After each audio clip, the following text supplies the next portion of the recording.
Hello and welcome to another Jet vlog.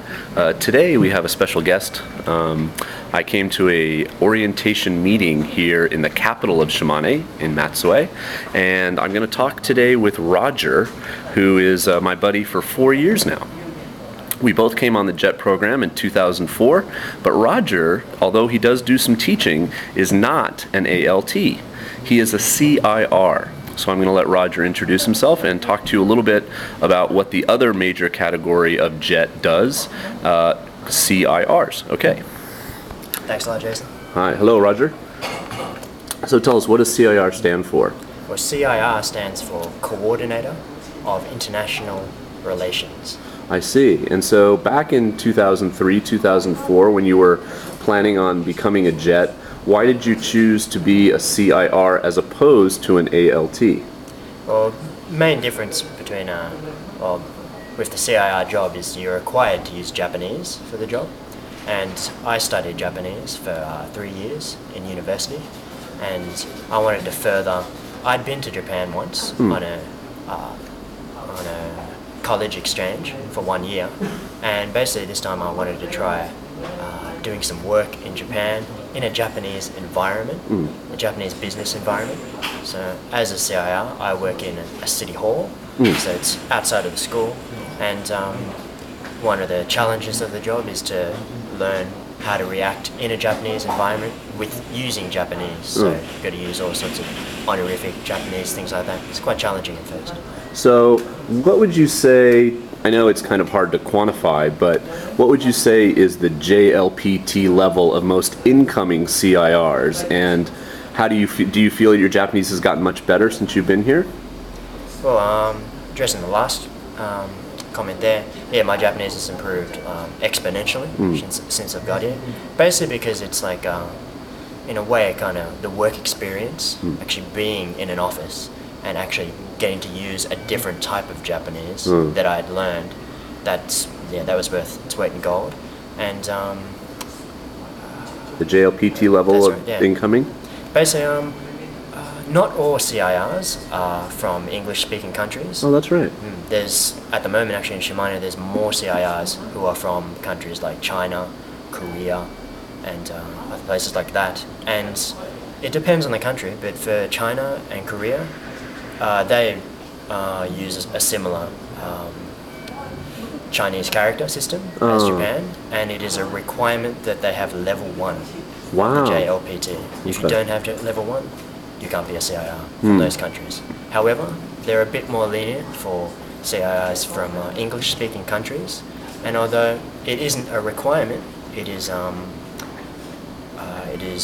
recommended that you have a level of about JLPT level 2. Level 2. Okay. But in order to become a CIR, on top of the same interview process that ALTs go through, there is also a Japanese language component to the interview process, and you take that Japanese language component, and depending on how well you do in that, you either become successful as a CIR, or sometimes, in some cases, they will offer you an ALT position as well. I see. And the CIR position, when you did your Jet application, did you have to have the same requirements, a BA or BS degree from college, and all these types of other things that us regular ALTs have to have? Yes, it was exactly the same, and the only difference is that Japanese ability. Okay, okay. And did you, on your application, I know it's a long time to remember, did you pick urban, rural? Did you actually ask for Shimane? How did you end up in Shimane? Shimane, well, so quite interesting. My number one preference, we get 3 preferences, and my first preference was Roppongi, I think. Okay. Yeah, which is, it's a joke. Now, my first preference is perhaps Kyoto, I think. Something equally as impossible to get. Yeah. But my second preference was maybe Nagoya, because I spent a year in Nagoya living there before. Okay. And my third preference was, actually it was the other way around. Number 2 is Nara, because my hometown is Canberra and our sister city is Nara, so I thought I'd have a good high chance of getting there. But what actually happened is I didn't actually I did very well in the interview, but I didn't go so well in the Japanese language component of the interview. and so I was an alternate, Oh, okay. and I had to wait. And eventually the embassy told me, oh, we do have a position for you. And I came in Group Z or something, I don't know. It was very late. I came in September. Wow. But that's why there just happened to be a position, and it was in Shimane. And I was very lucky to get an excellent position in Shimane. Yeah. And even though at first my preferences were to live in the city, I've become a true country boy now. And I really, really like the country at the moment. Me It's not too. really, it isn't really country compared to country Australia anyway. So. Right. So you're from Australia. How often would you say you go home to Australia? Not very often. Probably not as often as a lot of other Jets. I've been back twice now in 4 years. Okay. So yeah, I think of my time in Japan as very precious. Yeah. And yeah, it just seems like time's kind of running out, and I know I've always got a flight back once it finishes. Right. But yeah, it's great to go back and see friends and stuff like that. But a lot of my friends, because I studied Japanese, a lot of my friends are actually living in Japan now. Oh, that's great. So it's probably more people I know in Japan than at home at the moment. Okay, so a couple quick questions to wrap up. One place in Japan that you really recommend people see and travel to when they get here? Give you a place that's first a place that's difficult to get to. Unnan, Unnan City. That's where I'm at. There's the mark over here. But yeah, Unnan City, it's fantastic. We've just had a movie brought out in Shimane Prefecture. That's right. The whole movie was filmed in Unnan City. And Unnan, it's a new city. It's been created from 6 different towns. And the movie shows like some breathtaking waterfalls, and we have a huge tunnel of 800 cherry blossom trees, which is also beautiful as well. And it's a moving human drama.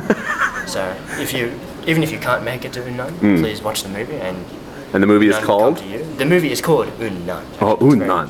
easy Okay. to find. Okay. And My other question would be is, being a Gaikokujin, but who obviously understands Japanese very well, do you have a maybe quick anecdote about overhearing Japanese or knowing Japanese and it like having surprising consequences? Japanese, maybe something like on a bus before.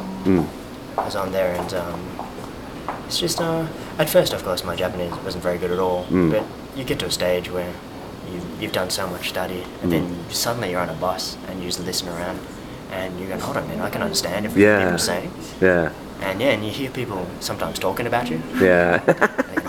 They're saying something. Who's he? I wonder who he's from. Maybe we should talk to him.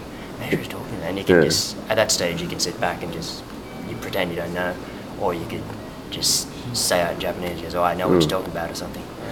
And as a CIR, you sometimes get to go to schools. That's right, yeah. Okay. There's quite a few. The CIR jobs are all different depending on who they are, but I've gone to many schools as part of my job. I don't necessarily teach English. Right. I can also teach in Japanese about Australian cross-cultural communication. Okay. And just like across the kind of things that LTs might not be able to teach. Not centered on language, but things like how foreign cultures are different, and how you might be able to live in a foreign culture more effectively, things that we eat, all that kind of stuff. Okay, my time's up, Roger, so thank you so much. Thank you very much, Justin. And we really appreciate your insight.